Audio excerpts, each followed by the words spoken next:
guys, Luke here with your Weather Wednesday video post.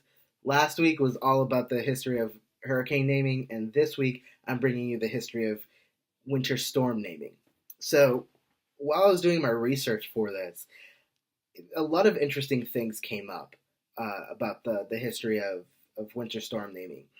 The practice has been around the United States since the mid 1700s, um, but these names have been coined from the days of the year that the storm impacted to noteworthy structures that the storm destroyed.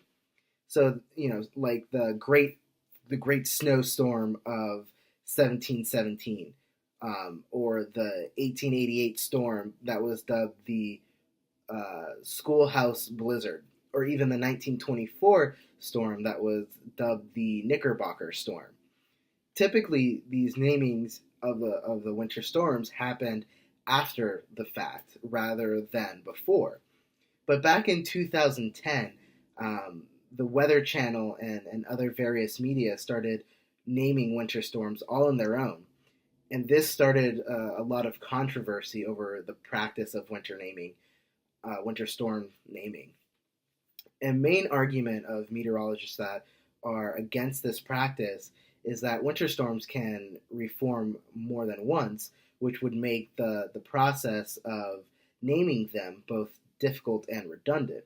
And then on the flip side of that, meteorologists that are in favor of naming winter storms argue that the naming of storms would assist people with preparation.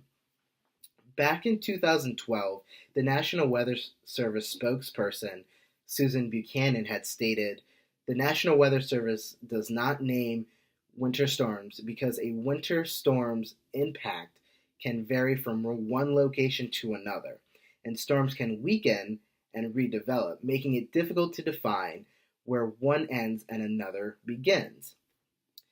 Unfortunately, the National Weather Service in Buffalo, New York, didn't catch this memo and had named lake effect snowstorms in its coverage area throughout the 2012-2013 season.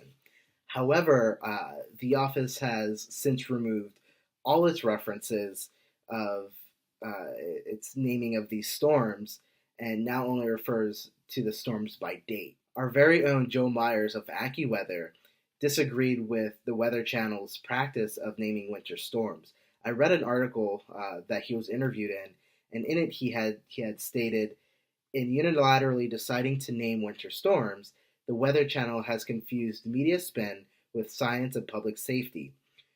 We have explored this issue for 20 years and have found that this is not good science and mislead the public." Brian Norcross, on the other hand, who is a senior director of the Weather Channel, said in defense of their practice, "The fact is, a storm with a name is easier to follow, which will mean fewer surprises and more preparation." So what do you guys think? Should we be naming winter storms? In my opinion, I believe it does more harm than good. Thank you guys so much for tuning in today. I would love to hear your thoughts about this, so please leave a comment down below. Call me, email me, text me. I would love to hear from you. Next Weather Wednesday, Tropical Storm Allison. Until next time, guys, have a good one.